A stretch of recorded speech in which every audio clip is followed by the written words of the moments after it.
Albert Einstein once said, everybody's a genius. But if you judge a fish by its ability to climb a tree, it will live its whole life believing that it is stupid.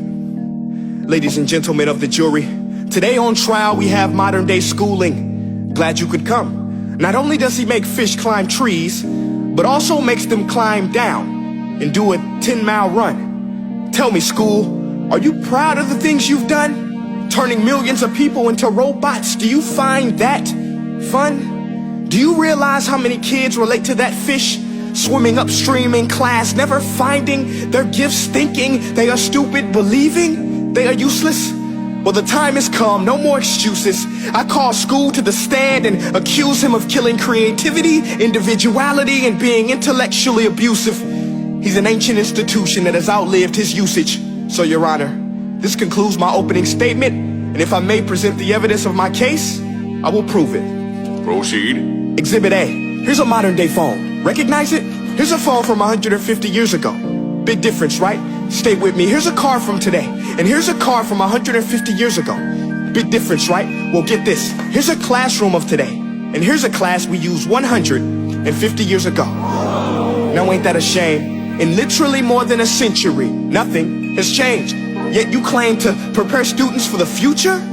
But with evidence like that, I must ask, do you prepare students for the future or the past? I did a background check on you and let the record show that you were made to train people to work in factories, which explains why you put students in straight rows, nice and neat, tell them sit still, raise your hand if you want to speak, give them a short break to eat, and for 8 hours a day tell them what to think. Oh, and make them compete to get an A letter which determines product quality, hence grade A of meat. I get it. Back then, times were different. We all have a past. I myself am no Gandhi. But today, we don't need to make robot zombies. The world has progressed. And now we need people who think creatively, innovatively, critically, independently, with the ability to connect. See, every scientist will tell you that no two brains are the same. And every parent with 2 or more children will confirm that claim. So please explain why you treat students like cookie cutter frames or snapback hats, giving them this one-size-fits-all crap. Watch your language. Sorry, Your Honor, but if a doctor prescribed the exact same medicine to all of his patients, the results will be tragic. So many people will get sick, yet when it comes to school, this is exactly what happens. This educational malpractice, where one teacher stands in front of 20 kids, each one having different strengths, different needs, different gifts, different dreams, and you teach the same thing the same way? That's horrific. Ladies and gentlemen, the defendant should not be acquitted. This may be one of the worst criminal offenses ever to be committed. And let's mention the way you treat your employees. Objection. Overruled. I want to hear this. It's a shame.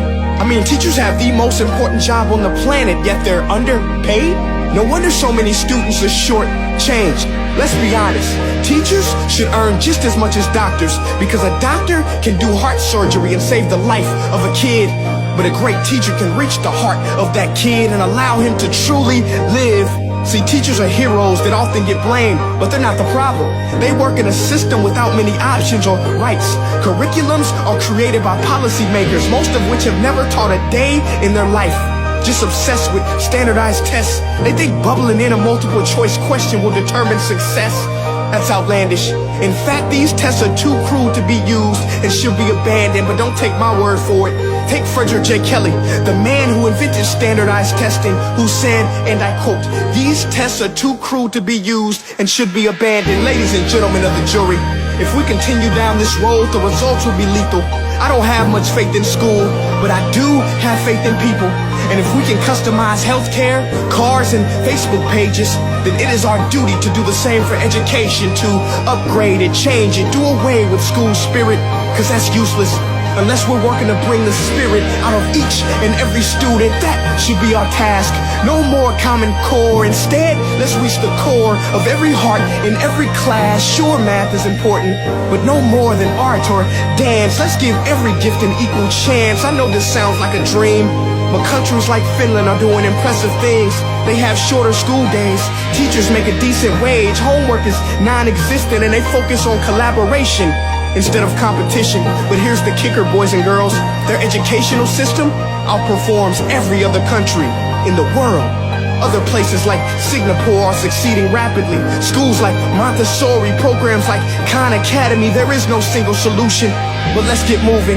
Because while students may be 20% of our population, they are 100% of our future. So let's attend to their dreams, and there's no telling what we can achieve. This is a world in which I believe, a world where fish are no longer forced to climb trees. I'll rest my case.